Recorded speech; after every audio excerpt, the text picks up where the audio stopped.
somewhere. And Kenny's stone. just here, did you see that corner? Yeah. Right space out there it is. Did you ever see it bare? Huh? Did you ever see it bare? Yeah, yeah. The river is central to Carrick. It's a great universal symbol anyway, a river, and to me a river in a town is a sort of a liberation of spirit. I can't imagine living in a town without a river or without moving water. All our traditions are echoed and realised around the river because it brought Carrick into being. And flowing water to me refreshes the mind and the spirit. And it's a symbol, a changing but never changing symbol always. Yes.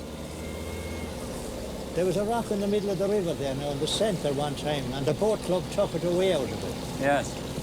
And then next I heard always that that's where Carrick got its name from. Yeah, I've heard that. Huh? I've heard that. There's something that fascinates me about the river too, that it is both docile and untamed at once, at the same time, like a cat that lies in the lap of our lives and our history.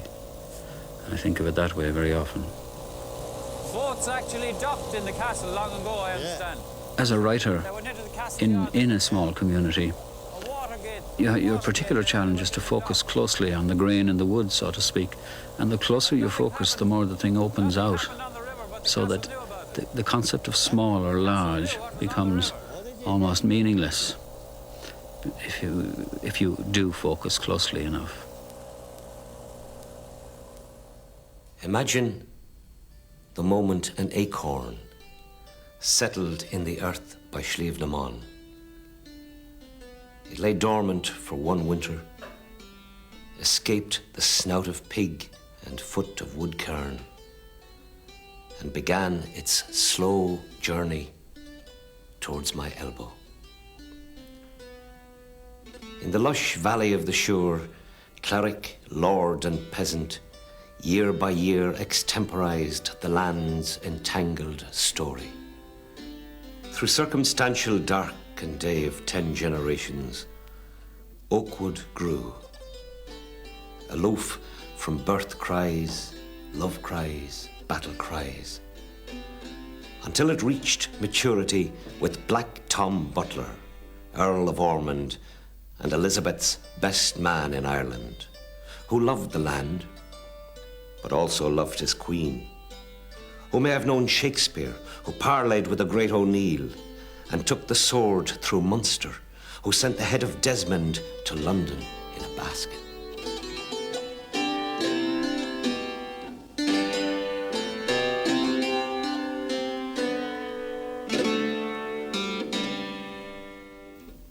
By Black Tom's order, oak was felled and hauled to Carrick to build a lightsome manor house beside the river and the castle of his ancestors.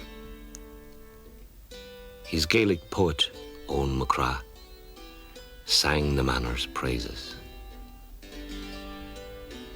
Grafted into the grain of the oak beams, another 3 slow centuries of passing footsteps through the long gallery, while the river Suir, by mullioned windows, tided twice through every turning of the light and dark. When my great-grandfather was a boatman on the river, the Marquis from Kilkenny gave the last banquet in the hall at Carrick for tenantry and old retainers.